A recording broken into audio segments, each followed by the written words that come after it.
Hello दोस्तों, स्वागत है आप सभी का हमारे यूट्यूब चैनल सीटेट का पंच में। तो दोस्तों, जैसा कि आप लोगों को सभी को पता होगा, जो टीचिंग रिलेटेड एग्ज़ाम की सभी तैयारी कर रहे हो, चाहे वो उत्तर प्रदेश से हो, चाहे वो अलग डिस्ट्रिक्ट से, अलग स्टेट से हो। तो दोस्तों, तो मैं आपको बताना चाहूँगा कि हम बात कर लेते हैं यूपी की।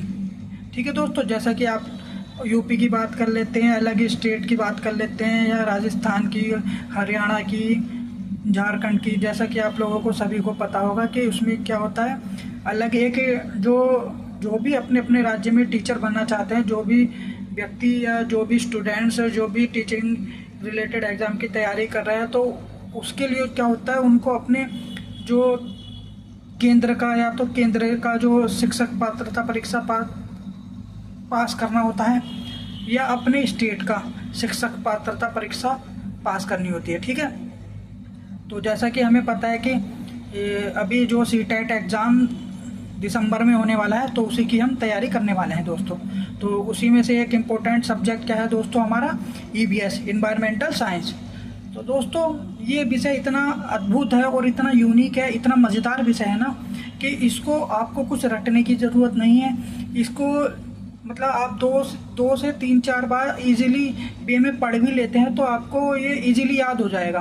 ठीक है दोस्तों, क्योंकि ईवीएस क्या है दोस्तों, जो हमारे आसपास के, जो हमारी सराउंडिंग में चीज़ें हैं, ठीक है, जो हमारे आसपास की चीज़ें हैं, उन्हीं के बारे में क्या है, ये एक विस्तार पूर्वक जानकारी है। ठीक है, ताकि हमें पता चल पाए कि जो हमारे सराउंडिंग, मतलब ये हमारे आसपास में जो चीज़ें हैं वो किस किस प्रकार से हैं, उनकी क्या क्या विशेषताएं हैं, उनके बारे में हमें जागृत करने का एक प्रयास किया जा रहा है इसके एग्ज़ाम के माध्यम से। ठीक है दोस्तों, ताकि हम अपने आसपास की जो चीज़ों को समझ सकें, उनके बारे में जान सकें, उनके बारे में जो जानकारियाँ हैं कम से कम उतना प्राप्त कर सकें। ठीक है दोस्तों, तो शुरू करते हैं आज की क्लास को दोस्तों। तो एक क्लास दोस्तों हो चुकी है, आज जो हमारा लेक्चर नंबर 2 है। ठीक है दोस्तों, तो शुरू करते हैं दोस्तों। तो जैसा कि आप लोग देख पा रहे हैं, ये क्या है दोस्तों, मधुबनी पेंटिंग के बारे में आज लोग हम बात कर रहे हैं। ठीक है, तो ये दोस्तों आप लोग देख पा रहे होंगे, देखिए ये क्या है दोस्तों, मधुबनी पेंटिंग है। ठीक है, इसके बारे में हम थोड़ा सा बात करेंगे डिटेल में कि इसमें कैसे क्या क्या चीज़ें होती हैं, किस प्रकार से बनाई जाती है, और ये इसकी क्या क्या विशेषताएं हैं। ठीक है दोस्तों, तो दोस्तों चलते हैं आगे। तो जैसा कि हमने अभी चित्र आपको दिखाया, तो चित्र में डिजाइन को क्या कहा जाता है दोस्तों, मधुबनी कहा जाता है। क्या कहा जाता है दोस्तों, मधुबनी कहा जाता है। ठीक है, ये पॉइंट नंबर पहला था हमारा दोस्तों। अब पॉइंट नंबर 2 की बात कर लेते हैं। यह लोक कला का एक बहुत पुराना रूप है। क्या है दोस्तों, ये बहुत ही जो हमारे पुराने समय से ये चित्रकारी चलती आ रही है, तो उसी का एक क्या है, बहुत पुराना रूप है। ठीक है दोस्तों, तो ये हमें ध्यान रखना है, ये क्या है, लोक कला का एक बहुत पुराना रूप है। और ये दोस्तों क्या है, पॉइंट नंबर 3 की बात कर लेते हैं। बिहार में एक जिला है जिसे मधुबनी कहा जाता है, उसी के नाम पर इस पेंटिंग का नाम पड़ा। ठीक है दोस्तों, तो ये क्या है, इंपॉर्टेंट पॉइंट है बहुत ही। बिहार में एक जिला है जिसे मधुबनी कहा जाता है, उसी के नाम पर इस पेंटिंग का नाम पड़ा। ठीक है दोस्तों, तो बिहार में एक मधुबनी जिला है, उसी के नाम पर इस पेंटिंग का नाम मधुबनी पेंटिंग पड़ा। ठीक है दोस्तों, अब बात कर लेते हैं नेक्स्ट पॉइंट की। ये चावल के पाउडर के पेस्ट से बनाई जाती है, जिसमें रंग मिलाया जाता है। ठीक है दोस्तों, ये भी इम्पोर्टेंट है। ये किस प्रकार बनाई जाती है दोस्तों, चावल के पेस्ट से, चावल का पेस्ट बना लिया जाता है, फिर उससे पेंटिंग बनाई जाती है जिसमें रंग मिलाया जाता है। ठीक है दोस्तों, देखिए आप, ये चावल के पेस्ट से बनाई हुई है, और चावल के पेस्ट से पेंटिंग बनाई हुई है, और उसमें रंग मिलाया जाता है। ठीक है, ठीक है दोस्तों।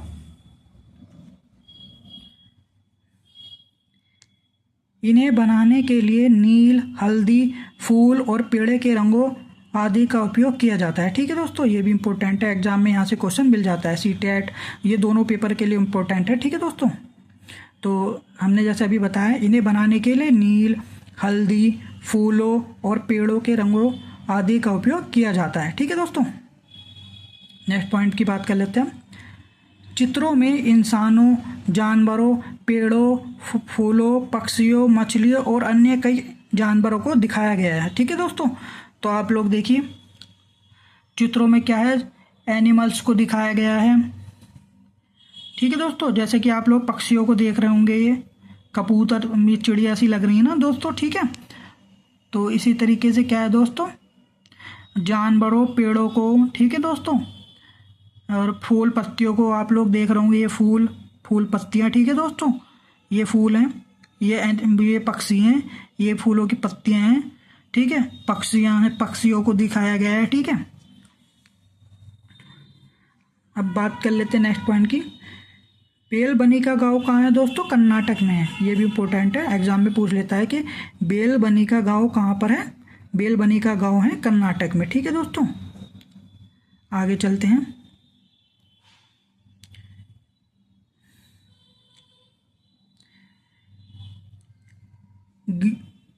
गीजूभाई बधेका गुजरात में रहते थे। उन्होंने बच्चे के लिए कई कहानियाँ लिखी। तो गीजूभाई बधेका कहाँ के रहने वाले थे दोस्तों, गुजरात के रहने वाले थे, और उन्होंने बच्चों के लिए कहानियाँ लिखी थी, ठीक है दोस्तों। आगे चलते हैं नेक्स्ट पॉइंट पर। एक भारतीय राविन अपने अंडे सड़क के किनारे पत्थरों के बीच में देता है। ये भी इम्पोर्टेंट पॉइंट है, ठीक है दोस्तों। दोबारा बात कर लेते हैं। भारतीय राविन कहाँ देता है अपने अंडे, सड़क के किनारे पत्थरों के बीच में, ठीक है दोस्तों। तो ध्यान रखना है हमें इस पॉइंट को। कोयल कौवे के घोंसले में अपना अंडा देती है, ठीक है दोस्तों। तो कोयल कहाँ देती है अपने अंडे, कौवे के घोंसले में। ये भी आप लोगों को ध्यान रखना है। पक्षी अपने अंडे देने के लिए ही घोंसले का उपयोग करते हैं। तो जैसा कि आप लोगों ने देखा भी होगा, आपके आसपास पड़ों में पक्षियाँ रहते होंगे, कबूतर और चिड़िया, है ना, ठीक है दोस्तों, कौवे वगैरह, ठीक है। ये अपने अंडे कहाँ देते हैं, घोंसले का उपयोग करते हैं, उसमें अपने अंडे देते हैं, ठीक है। ज़्यादातर पक्षी अपने अंडे देने के लिए घोंसले का उपयोग करते हैं, ठीक है दोस्तों। तो आगे चलते हैं।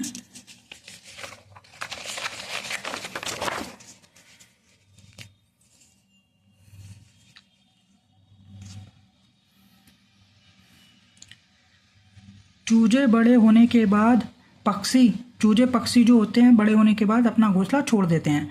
तो दोस्तों, जब चूजे, जो आप लोग देखते होंगे छोटे पक्षियों के जो बच्चे होते हैं, वो बड़े होने के बाद क्या है, अपना घोंसला छोड़ देते हैं, ठीक है दोस्तों।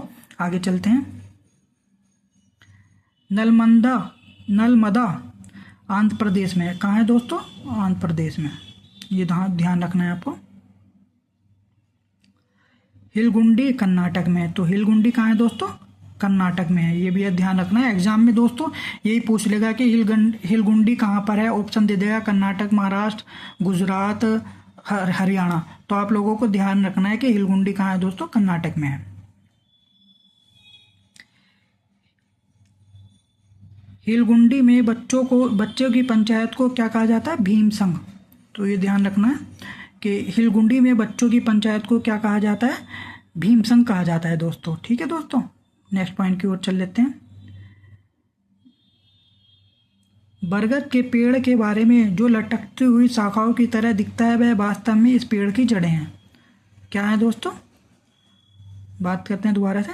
बरगद के पेड़ के बारे में, ठीक है, जो हमें लटकती हुई शाखाएं दिखाई देती हैं बरगद के पेड़ पर, वो क्या है वास्तव में दोस्तों, उसकी जड़ें होती हैं, ठीक है दोस्तों, पेड़ की जड़ें होती हैं। तो ये हमें ध्यान रखना है। डेजर्ट ओक ब्रैकेट में रेगिस्तानी ओक, डेजर्ट ओक जिसे रेगिस्तानी ओक भी कहा जाता है, एक पेड़ है जो ऑस्ट्रेलिया में पाया जाता है, ठीक है दोस्तों। तो डेजर्ट ओक, रेगिस्तानी ओक कहाँ पाया जाता है दोस्तों, ऑस्ट्रेलिया में पाया जाता है, ठीक है दोस्तों। ओक के पेड़ की जड़ें गहराई तक जाती हैं और पानी पेड़ के तने में जमा हो जाता है, ठीक है दोस्तों। नेक्स्ट पॉइंट था ये हमारा।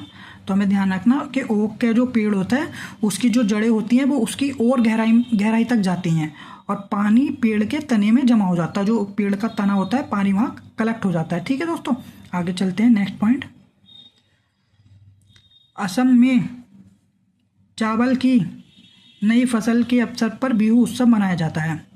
तो एग्जाम में इस तरीके से पूछ लेगा कि बिहू उत्सव कहाँ मनाया जाता है। 4 ऑप्शन दे देगा, असम दे देगा, महाराष्ट्र दे देगा, गुजरात दे देगा, हरियाणा दे देगा। तो आप लोगों को ध्यान रखना है कि जो बिहू उत्सव वो मनाया जाता है वो चावल की नई फसल के अवसर पर असम में मनाया जाता है, ठीक है दोस्तों। नेक्स्ट पॉइंट की बात कर लेते हैं। माघ बिहू 14 और 15 जनवरी को या असमिया कैलेंडर के 10वें महीने के पहले दूसरे माघ में मनाया जाता है। ठीक है, तो कब बनाया जाता है? 14 माघ बिहू 14 या 15 जनवरी को या असमिया कैलेंडर के 10वें महीने के पहले और दूसरे माघ में। असमिया कैलेंडर के दूसरे और पहले और दूसरे माघ में या माघ बिहू 14 या 15 जनवरी को बनाया जाता है। ठीक है, तो आप लोगों को ध्यान रखना है। नेक्स्ट पॉइंट की बात कर लेते हैं। बिहू के अवसर पर बांस से भेला घर बनाते हैं। जब ये त्यौहार बनाया जाता है बिहू के अवसर पर लोग क्या बनाते हैं? बांस से भेला घर बनाते हैं। तो ये आप लोगों को दोस्तों ध्यान रखना है कि भेला घर कौन से लोग बनाते हैं। असम के लोग बनाते हैं और किसके अवसर पर? बिहू त्यौहार के अवसर पर बनाते हैं। ठीक है दोस्तों, नेक्स्ट पॉइंट की बात कर लेते हैं। मुक्तापुर गांव आंध्र प्रदेश तेलंगाना राज्य के पोचमपल्ली जिले में है। तो इसी तरीके से दोस्तों पूछ लेगा कि मुक्तापुर गांव कहाँ पर स्थित है।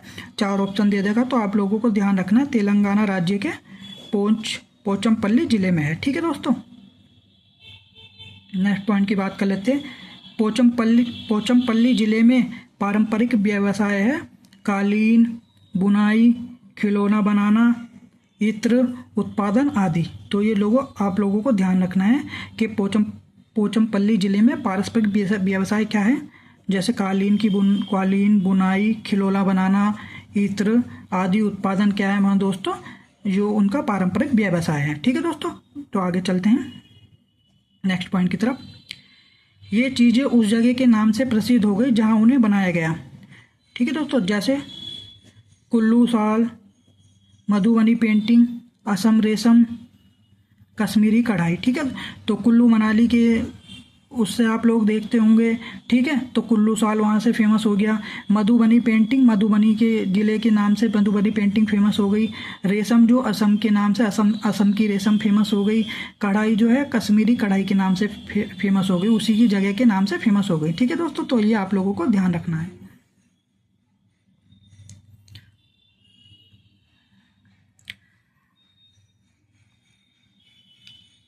आबू धाबी है संयुक्त अरब अमीरात में। तो दोस्तों हमें ये ध्यान रखना है कि आबू धाबी कहाँ है? संयुक्त अरब अमीरात में, यूनाइटेड अरब एमिरेट्स। ठीक है दोस्तों, ध्यान रखना है आप लोगों को। आबू धाबी की मुद्रा क्या है दोस्तों? दिरहम है। तो ये हमें बहुत ध्यान रखना है। ये हमारे बेसिकली किसी भी और भी एग्जाम में, कॉम्पिटिटिव एग्जाम में पूछ सकता है। ये एग्जाम के दृष्टिकोण से इंपॉर्टेंट है। तो आबू धाबी की मुद्रा क्या है दोस्तों? दिरहम है। चितप्पन मलयालम में पिता का छोटा भाई। तो दोस्तों जैसा कि आप नेक्स्ट पॉइंट देख पा रहे होंगे, चितप्पन किसे कहते हैं? मलयालम में पिता का छोटा भाई। ठीक है दोस्तों, बात कर लेते हैं नेक्स्ट पॉइंट की। कुंजम्मा किसे कहते हैं दोस्तों? मलयालम में पिता के छोटे भाई की पत्नी। ठीक है दोस्तों, तो ये हमें ध्यान रखना है। कुंजम्मा किसे कहते हैं? मलयालम में पिता के छोटे भाई की पत्नी। नेक्स्ट पॉइंट की बात कर लेते हैं। केरल में कई फलों के पेड़ मिलते हैं, जैसे नारियल, केला, कटहल, पपीता, सुपारी आदि। ठीक है, तो दोस्तों तो केरल में कई फलों के पेड़ मिलते हैं, जैसे नारियल, केला, कटहल, पपीता, सुपारी आदि। तो ये हमें ध्यान रखना है। ठीक है दोस्तों, केरल में कौन कौन से फल, ये कौन कौन से फलों पे पेड़ आते हैं और वह कौन कौन से हैं। ठीक है, नेक्स्ट पॉइंट की बात कर लेते हैं। रेगिस्तान में उगने वाला एकमात्र पेड़ क्या है दोस्तों? खजूर है। ये बहुत ज़्यादा इंपॉर्टेंट है, एग्जाम के दृष्टिकोण से आप लोगों को ध्यान रखना है। ठीक है, केरल में विभिन्न मसाले मिलते हैं, जैसे तेजपत्ता, इलायची और काली मिर्च। तो आप लोगों को ध्यान रखना है, ये केरल में कौन कौन से मसाले मिलते हैं, जैसे तेजपत्ता, इलायची और काली मिर्च। ये ज़्यादातर चीज़ें तेजपत्ता, इलायची और काली मिर्च कहाँ मिलते हैं दोस्तों? केरल में मिलते हैं। आप लोगों को ध्यान रखना है। ठीक है दोस्तों, गरम मसाला, छोटी और बड़ी इलायची, लौंग, जीरा, दालचीनी, काली मिर्च, सौंठ आदि से बना होता है। ठीक है, तो गरम मसाला जो आप लोग देखते हैं हमारे घरों में भी यूज होता है, सब्जियों में। ठीक है, अनेक जो पकवान में, उनमें वो किस चीज़ से बना होता है दोस्तों? छोटी और बड़ी इलायची, लौंग, जीरा, दालचीनी, काली मिर्च, सौंठ आदि से मिलकर बना होता है। ठीक है दोस्तों, तो आगे चलते हैं दोस्तों। जैसा कि आप लोग देख पाएंगे कितना इंटरेस्टिंग और मज़ेदार विषय है दोस्तों। इसमें कुछ रटने वाला नहीं है, आप लोग इसे इजीली पढ़ लेंगे तो आपको ये सब सारी चीज़ें ध्यान रहेंगी। ठीक है दोस्तों, अब बात कर लेते हैं नेक्स्ट पॉइंट की। लेफ्टिनेंट कमांडर वहीदा प्रिज्म भारतीय नौसेना में क्या है दोस्तों? एक डॉक्टर हैं। तो अगर एग्जाम में आपसे पूछ सकता है कि लेफ्टिनेंट कमांडर वहीदा प्रिज्म कौन है, तो वही क्या है दोस्तों? भारतीय सेना में, नौसेना में एक डॉक्टर है। तो आप लोगों को ये ध्यान रखना है। नेक्स्ट पॉइंट की बात कर लेते हैं। लेफ्टिनेंट वहीदा परेड का नेतृत्व करने वाली क्या है दोस्तों? पहली महिला थी, महिला है, आज भी हैं दोस्तों ये। तो हम लोगों को ध्यान रखना है कि लेफ्टिनेंट वहीदा परेड का नेतृत्व करने वाली पहली महिला है। ठीक है, वहीदा प्रिज्म जम्मू और कश्मीर के राजौरी जिले के थंदड़ी से हैं। ये कहाँ की रहने वाली हैं दोस्तों? वहीदा प्रिज्म कश्मीर के राजौरी जिले के थंदड़ी से। तो हमें ये ध्यान रखना है कि वहीदा प्रिज्म जो है वो कश्मीर के राजौरी जिले के थंदड़ी से हैं। ठीक है दोस्तों, परेड में कुल आदेशों की संख्या होती है। तो परेड में कुल आदेशों की संख्या कितनी हो दोस्तों? 36 होती है। तो हमें ये याद रखना है कि परेड में कुल आदेशों की संख्या कितनी है? 36 है। प्रिज्म क्या होता है? प्रिज्म एक ऐसा कांच होता है जो 7 रंग दिखाता है। तो ये दोस्तों ध्यान रखना है कि प्रिज्म क्या होता है? एक ऐसा कांच होता है जो 7 रंग दिखाता है। ठीक है, तिब्बती, जिसे भाटी भी कहा जाता है, लद्दाख में बोले जाने वाली क्या है दोस्तों? भाषा है। तो हमें ध्यान रखना है कि तिब्बती, जिसे भाटी भी कहा जाता है, वो क्या है दोस्तों? लद्दाख में बोली जाने वाली एक भाषा है। ठीक है दोस्तों, तो हमें ध्यान रखना है कि तिब्बती, जिसे भाटी कहा जाता है, वो लद्दाख में बोले जाने वाली एक भाषा है। नेक्स्ट पॉइंट की बात कर लेते हैं। भोटी भाषा में माँ को आमाले कहा जाता है। ठीक है, तिब्बती या भोटी भाषा में माँ को क्या कहा जाता है दोस्तों? आमाले कहा जाता है। ठीक है दोस्तों, नेक्स्ट पॉइंट की बात कर लेते हैं। भोटी या तिब्बती भाषा में पिता को आवाले कहा जाता है। ठीक है दोस्तों, तो माता को, जैसा कि आप लोग देख रहे होंगे, आमाले, और पिता को आवाले कहा जाता है। ठीक है दोस्तों, बात कर लेते हैं नेक्स्ट पॉइंट की ओर। रेशम का कीड़ा अपनी मादा कीड़ा को उसकी गंध से कई किलोमीटर दूर से ढूंढ सकता है। तो ये दोस्तों बहुत ध्यान रखना है हमें कि रेशम का कीड़ा अपनी मादा कीड़ा को उसकी गंध से कई किलोमीटर दूर से ढूंढ सकता है। ठीक है दोस्तों, आगे चलते हैं, नेक्स्ट पॉइंट की बात कर लेते हैं।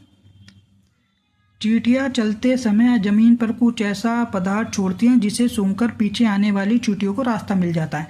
तो दोस्तों नॉर्मली आपने अपने घरों पर भी या कहीं पर आस पड़ोस में कहीं बहुत सारे चींटियों के झुंड को देखा होगा। ठीक है, तो वो लोग किस तरीके से चलती हैं? चींटियां अपने चलते समय जमीन पर कुछ ऐसा पदार्थ छोड़ती हैं जिसे सूंघकर पीछे आने वाली चींटियों को रास्ता मिल जाता है। आपने देखा होगा एक वो पैटर्न में चलती हैं दोस्तों, है ना, एक लाइन में चलती हैं, तो वो कहीं ना कहीं एक पदार्थ छोड़ती हैं जिसे पीछे वाली जो चींटियाँ हैं उनको रास्ता मिल जाता है, वे उसे फॉलो करती हैं, है ना। ठीक है दोस्तों, तो क्या आप लोगों को पता था कि चींटियों का जो चलने का ये एक लाइन में चलती हैं वो किस तरीके से चलती है, इसके पीछे क्या वजह है? कभी आप लोगों ने पहले जानने की कोशिश की? अब आप लोगों को पता चला होगा तो आप दोस्तों सोचिए कितना मज़ेदार सब्जेक्ट है यूएस, है ना। चलिए दोस्तों नेक्स्ट पॉइंट की ओर बढ़ते हैं। मच्छर हमारे शरीर की गंध खासकर पैरों के तलबे की और हमारे शरीर की गर्मी से हमें ढूंढ लेता है। तो मच्छर दोस्तों हमें किस प्रकार देता है? मच्छर भी आप लोगों ने नॉर्मली देखा होगा, आपको अपने घर पर मच्छर भी लगते होंगे, काटते भी होंगे, तो वो हमें किस तरीके से ढूंढ पाते हैं? वो हमारे शरीर की गंध खासकर हमारे पैरों के तलबों से और हमारे शरीर की गर्मी की वजह से हमें ढूंढ लेते हैं। ठीक है दोस्तों, है ना कितना मज़ेदार पॉइंट मच्छर के बारे में। आप भी कमेंट करके बताइए क्या आप लोग मच्छर के बारे में ये जानते हैं कि मच्छर हमें किस प्रकार ढूंढ लेते हैं। ठीक है दोस्तों, बढ़ते हैं अब नेक्स्ट पॉइंट की ओर।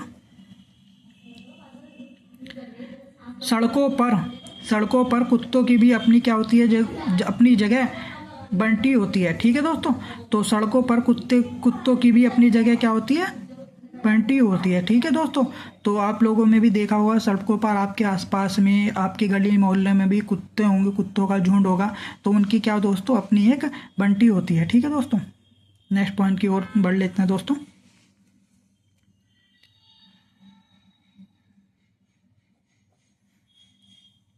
एक कुत्ता दूसरे कुत्ते के मलमूत्र की गंध से जान लेता है कि उसके इलाके में बाहर का कुत्ता आया था।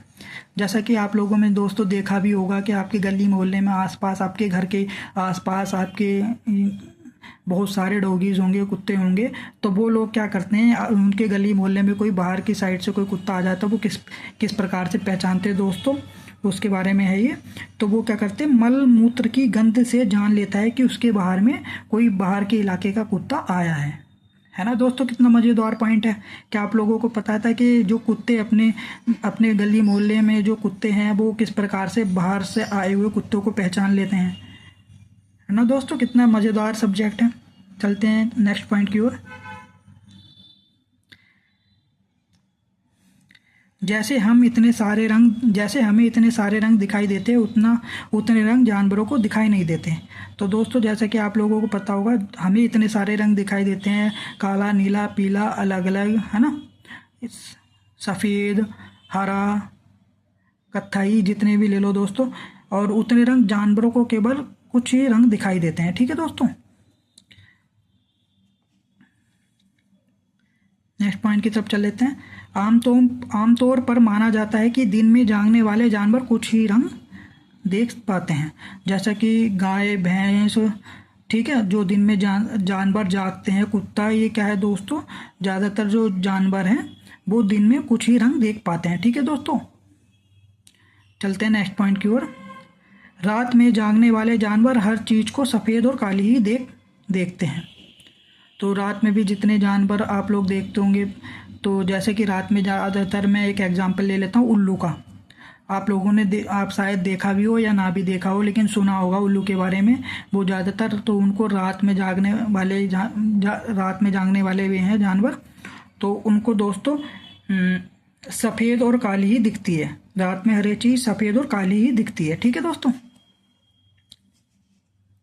बात कर लेते हैं नेक्स्ट पॉइंट की। सांप के बाहरी कान नहीं होते, जमीन पर हुए कंपन को ही वह महसूस कर पाता है।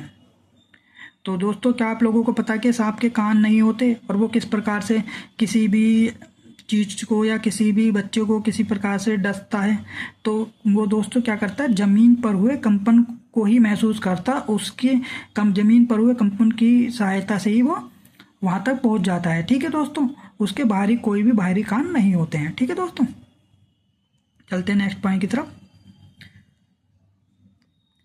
जंगल में ऊंचे पेड़ पर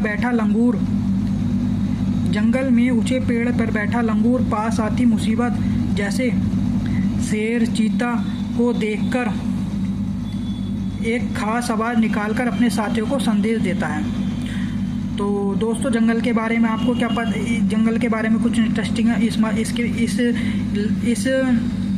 पॉइंट के माध्यम से आपको पता चलने वाला है कि वो जंगल में इतने सारे जंगली जानवर रहते हैं, वो अपने मतलब दोस्तों को, अपने एक जो खतरा उन्हें महसूस होता है, जैसे शेर, चीता से, वो किस प्रकार एक दूसरे को जागृत करते हैं, क्या संदेश देते हैं। ठीक है दोस्तों, तो जंगल में ऊंचे पेड़ पर बैठा लंगूर जो ऊंचे पेड़ पर बैठा रहता है, वो क्या आती हुई मुसीबत होती है, जैसे शेर और चीता।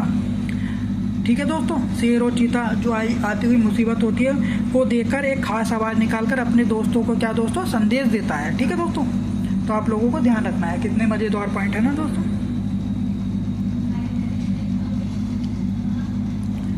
बात कर लेते हैं नए पॉइंट की। अब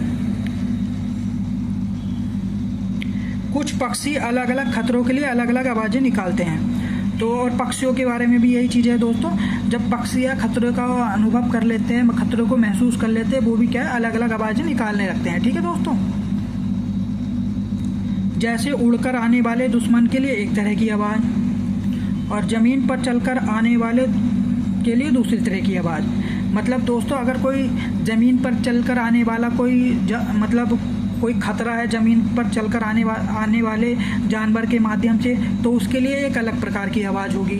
और कोई उड़कर आने वाला खतरा है तो उसके लिए दोस्तों एक नई प्रकार की आवाज़ होगी। ठीक है दोस्तों, जिससे उन्हें पता चल जाता है कि खतरा उड़कर आने वाला खतरा है या ज़मीन पर आने वाला ज़मीन पर चलकर आने वाला खतरा है। ठीक है दोस्तों, तो दोस्तों कितना मज़ेदार है ना। क्या दोस्तों, ईवीएस एक कितना मज़ेदार सब्जेक्ट है, जितना आप इसे पढ़ोगे उतना मज़ा आता है। ठीक है दोस्तों, और एग्ज़ाम की भी तैयारी हो जाती है।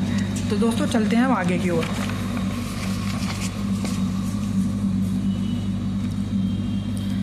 कुछ मछलियों के बारे में दोस्तों अब बात करेंगे। तो मछलियाँ खतरे की चेतावनी एक दूसरे को बिजली तरंगों से देखती हैं। तो जैसे मछलियाँ जैसा कि आप लोगों को पता है दोस्तों, जल में रहती हैं, समुद्र में रहती हैं, ठीक है, नदियों में रहती हैं, तालाबों में रहती हैं। तो जो मछलियाँ हैं वे एक दूसरे को जो खतरे की चेतावनी है वो किस माध्यम से देती हैं दोस्तों? तरंगों के माध्यम से देती हैं। ठीक है दोस्तों, तो आप लोगों को ये ध्यान रखना है। चलते नेक्स्ट पॉइंट की तरफ। अब कुछ जानवर तूफान या भूकंप आने से कुछ समय पहले अजीब हरकतें करने लगते हैं। ठीक है दोस्तों, तो कुछ जानवर ऐसे होते हैं हमारे दुनिया में, हमारे भारत में या हमारे वर्ल्ड में, ठीक है, इस संसार में, जो तूफान या भूकंप आने से पहले क्या कुछ अजीब हरकतें करने लगते हैं। ठीक है दोस्तों, उन्हें मतलब एहसास हो जाता है, उन्हें महसूस हो जाता है कि कुछ अनकही होने वाली है। ठीक है दोस्तों,